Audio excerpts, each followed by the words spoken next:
In Capital News tonight, alarm in Parliament leads session to be halted temporarily. In international, fellow governors continue to believe in Joho's involvement in drug trafficking.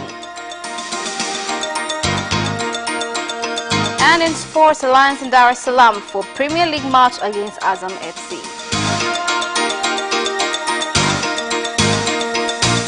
Good evening, this is Capital News at 9:30. My name is Khadija Zimbwe. First, the national news. Earlier today, the Parliament experienced a problem after an alarm broke out inside the Parliament, forcing the chairman of the meeting to postpone the question and answer session and ordered that MPs as well as guests who attended the session to go outside. When explaining the cause of the alarm to go off, the head of the fire brigade in Dodoma, Fikiri Sawa, say that while one of the rooms in the Parliament building was being cleaned, air freshener was sprayed in the room, causing the alarm to go off.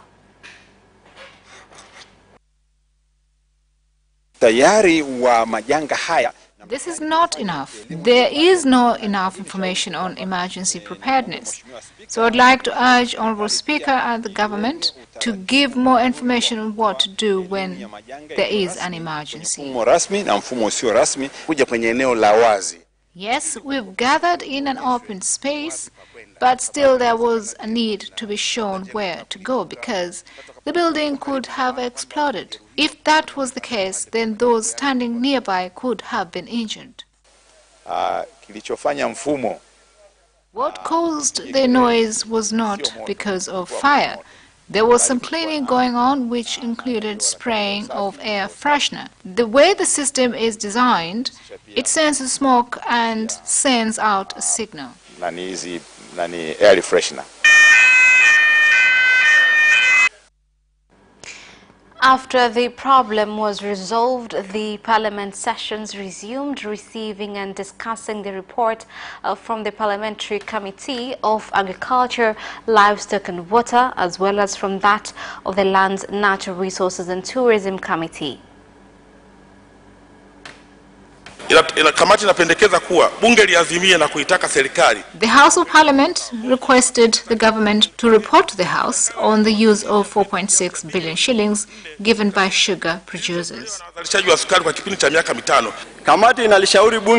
The committee is asking the government to review duty collection system on tourism so as to make the sector to have a positive impact. Two entrepreneurs, including the former manager of I&M Bank's Kariakoo branch, have been taken before Kisutu Resident Magistrate Court in Dar es Salaam for over 500 charges, including money laundering. The accused had the charges read against them before a senior resident magistrate Faustin Rizile and a team of 3 lawyers from the Prevention and Combating of Corruption Bureau (PCCB). The accused include Muhammad Yusuf Ali, Arifal Paliwala, and the former manager of I&M Bank's Kariakoo branch, Samir Khan.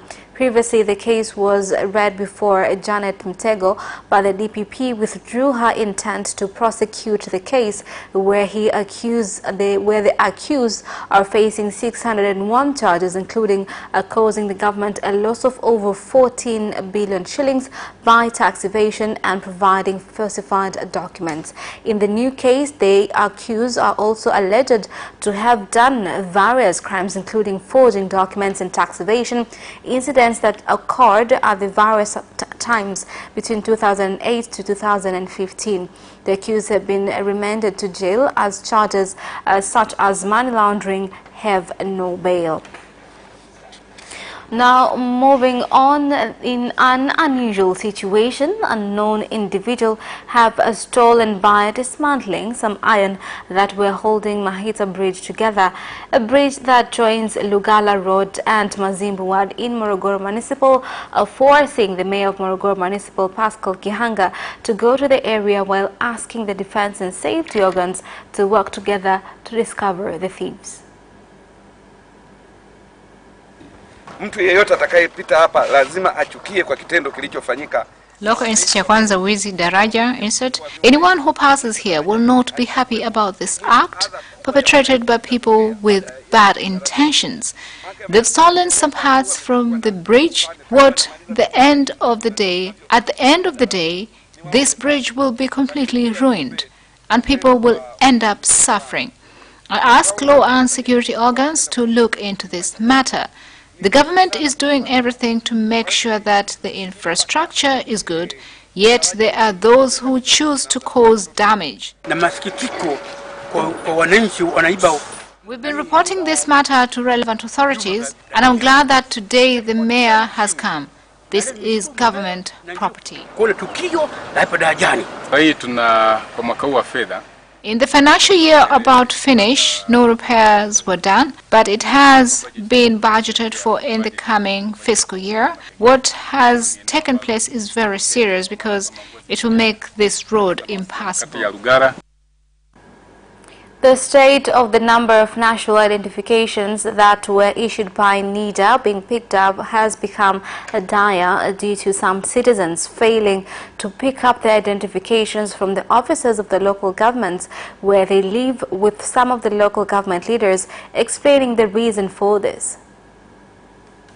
Swala zima ambalo tumekutana nao sisi katika ugawaji wa vitambulisho. In issuing ID cards, we call beneficiaries using numbers provided us by NIDA, but when you dial the number, you find that it is not reachable because some have been registered for a long time.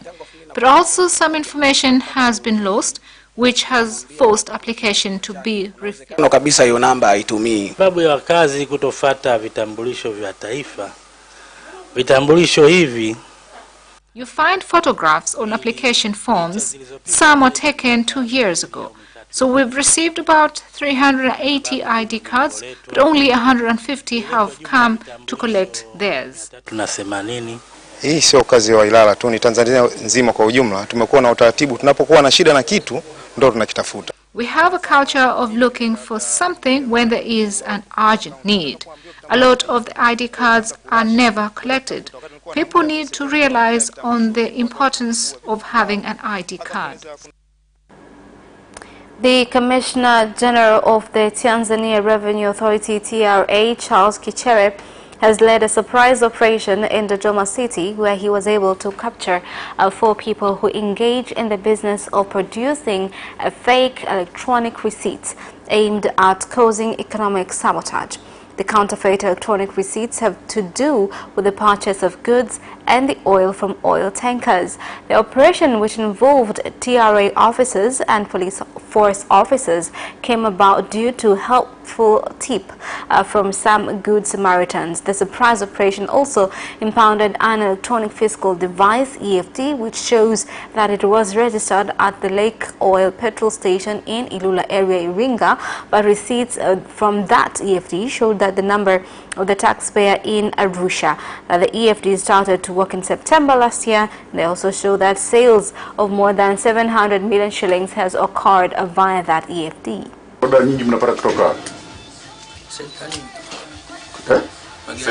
Magari ya serikali. Kwani mnafanya za mafuta peke yake? Za mafuta. Hamna zingine? Za mafuta ndio sana. Kwa hiyo tuna wasiwasi, tunataka tuende na hapo pia tuone kwamba. We have concerns and would like to do a thorough investigation because these machines are not supposed to issue receipts for fuel as they are automatically issued at the filling stations. So we will be paying a visit to the filling station to see exactly what is going on. I would like to advise those issued with receipts that a way to verify receipts has been devised.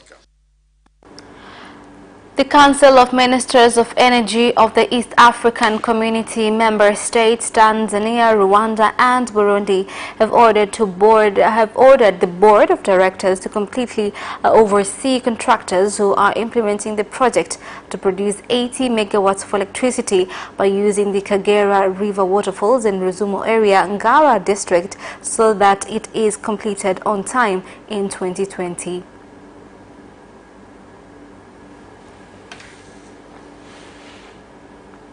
We have appreciated the progress of the work, which we think if small technical issues are sorted out, delays cannot be encountered.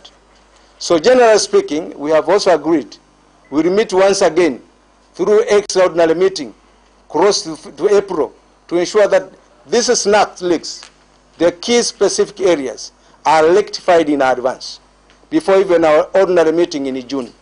So these are the issues that we want to ensure that the communications are done within time, but the project is also implemented within time.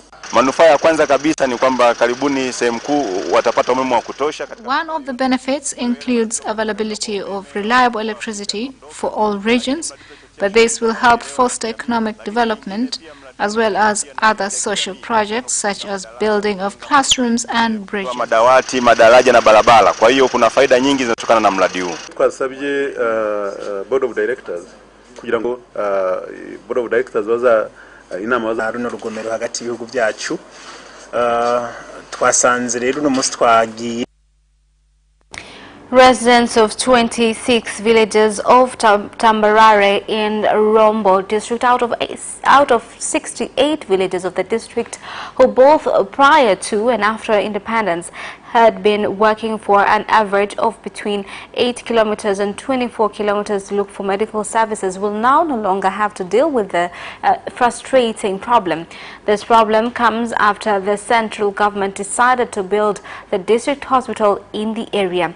The residents of those villages thanked President Magufuli for giving 1.5 billion shillings to facilitate the beginning of the construction of the district hospital, which, once successfully built, will be providing essential health services to the residents.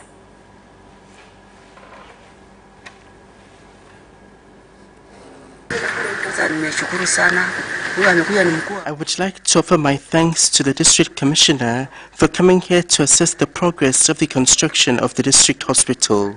I must say that I am grateful that the district hospital under construction will be located nearby, because in the past I have been forced to travel as far as Dar es Salaam just so that I could receive medical treatment. However, God willing, the next time that I need medical treatment, I will be able to get it at the district hospital nearby once it has been built. We are doing everything humanly possible to manage what could be hindering these projects from taking place. So our party chair, together with the regional commissioner, peace and security committee, together with the citizens, you are the real guardians of these development projects. You are the ones who can spot those who are not honest about it. The government has assured all higher learning students that it will give support to those who have interest of taking those studies abroad so as to power up the philosophy of Tanzania industrialization plans. This was said by the Permanent Secretary of the Ministry of Education, Dr. Leonard Akwalipo.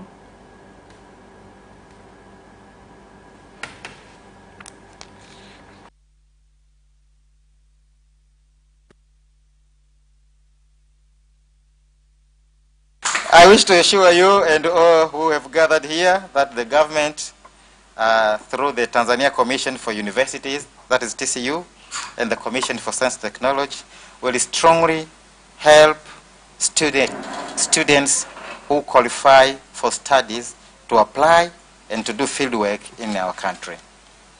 Our dream is to make Tanzania an industrial country based on education and research.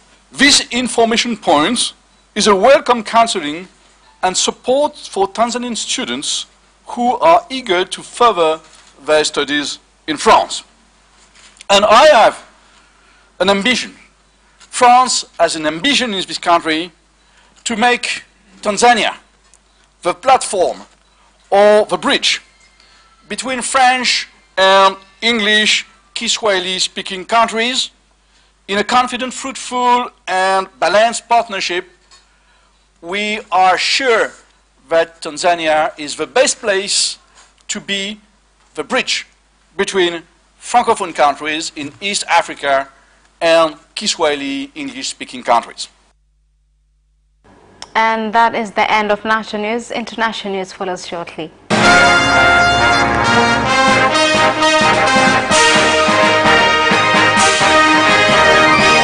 And in international news, After the governor of Mombasa County, Ali Hassan Joho, refuted claims on his involvement in drug trafficking in Kenya, one of the initiators of the allegations, the governor of Nandi County in Kenya, Stephen Sang, has swore that he will not apologize to the governor, as he is one of the key people involved in drug trafficking, and added that he should be the one to apologize to Kenyans.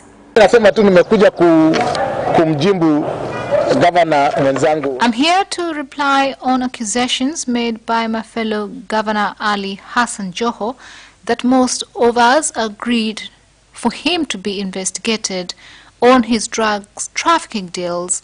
He wrote to me seeking for my apology, but I'm here by saying that he is the one supposed to apologize for what he has been doing in this country. My call to him is to stop diversion tactics that he is doing. All we want is to know that his position in drug trafficking business in Kenya.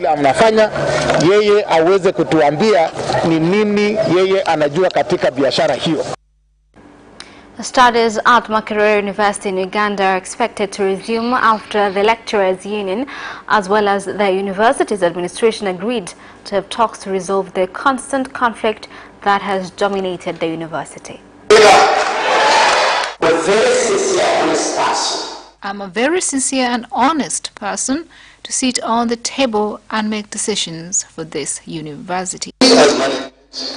We as management are committed to begin a new chapter, and we will continue to hold discussions to maintain status of this institution.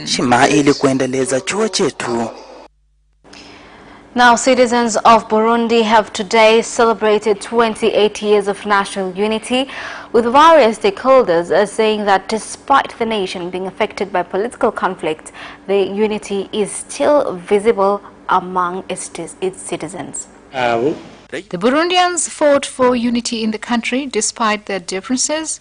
It is historically known on battles fought to maintain peace and harmony. In 2006, 7 and 8, when we were holding political rallies, we expected riots and chaos to occur. But right now, we sit together and discuss on how we can build this nation together. This signifies unity amongst us. And that is the end of international news. Business news follows shortly after the break. We'll be right back. Watch Business Edition as we talk to business leaders and experts in sectors that are transforming Tanzania's economy. To be rich, I have to be a business person. It's not an easy road at all. People need to understand. You must quickly think, how cost effective are you going to be? Business acts as a way in which it can bridge that gap. Business Edition will keep you informed on latest developments in the financial sector, extractive industry, tourism, agriculture, energy, construction, and so much more. Meet entrepreneurs who create employment opportunities. Watch Business Edition on Friday at 8:15 p.m.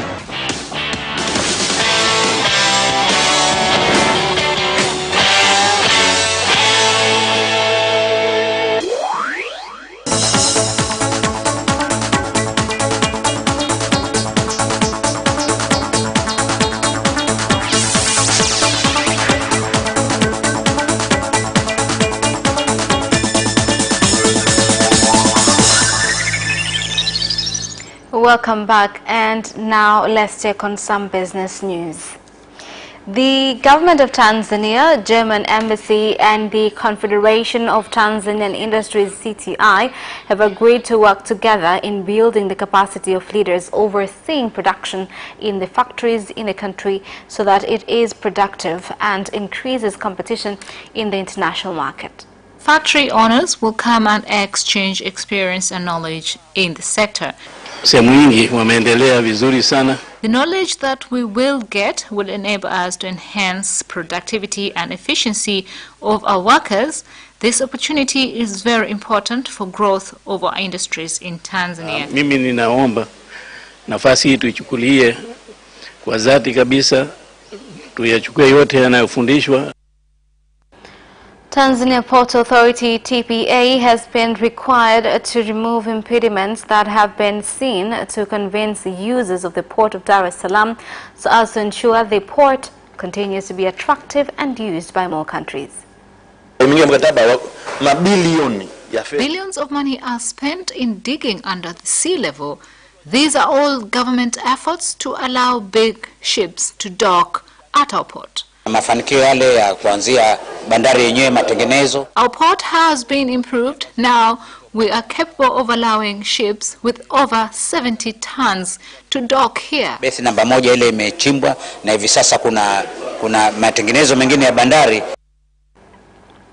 And mineral miners in Katavi have asked the government to review the minerals law and, if possible, a new law to be made that will look at availability of minerals in the zones, as Katavi, a region, produces minerals such as bronze, silver and gold in on-go, which makes the processing job difficult and causing loss of many minerals. Regional mining officers have declared that we are incapable of using different techniques on extraction of minerals. We only have one method. I'm calling on the government and the regional management and mineral committees to review these policies.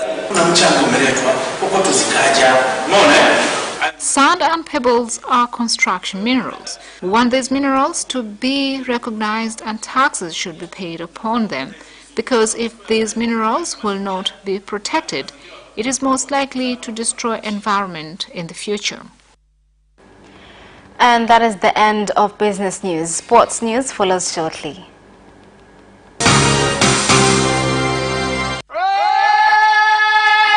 Hi, my name is Kotaro Tokuda. What's up? My name is Sean Garnier. I'm John Barnes from Liverpool Football Club. The hip, hop, a hip, the hip, hip, hop. You don't stop the rockin' to the bang bang boogie. Say up, jump the boogie to the rhythm of the boogie to beat. Now what you hear? I'm watching Sports Gazette. I'm watching Sports Gazette. And you're watching Sports Gazette with Sebastian. With Sebastian. Peace out. Yes! And you can also watch Sports Gazette for highlights and interviews regarding sports. Do not miss Sports Gazette every Wednesday at 7 p.m. only on Capital Television.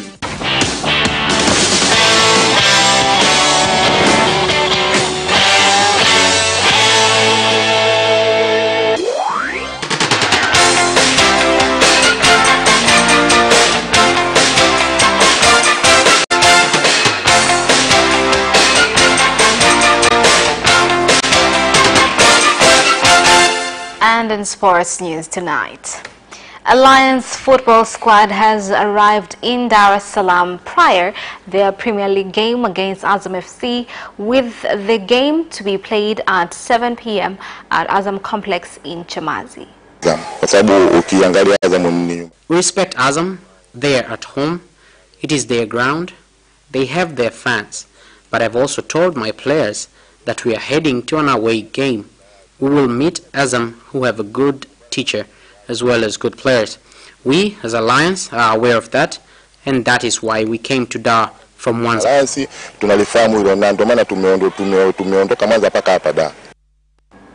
Dar es Salaam Athletics Association plans to have 2 competitions with the aim of obtaining the regional team that will participate in the National Cross Country Championships in Kilimanjaro. I need to have 20 athletes, including girls. These are also divided into juniors and seniors. There are those who will run the 12 kilometers race and those who will run the 8 kilometers. So I expect to have 12 people in total from Dar es Salaam or more, depending on what the sponsors will tell me.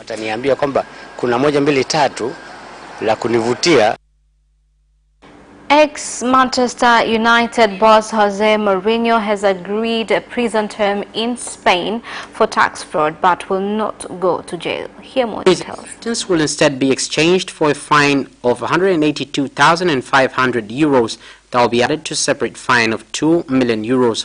Spain rarely enforces sentences of less than 2 years for non-violent or first-time offenders.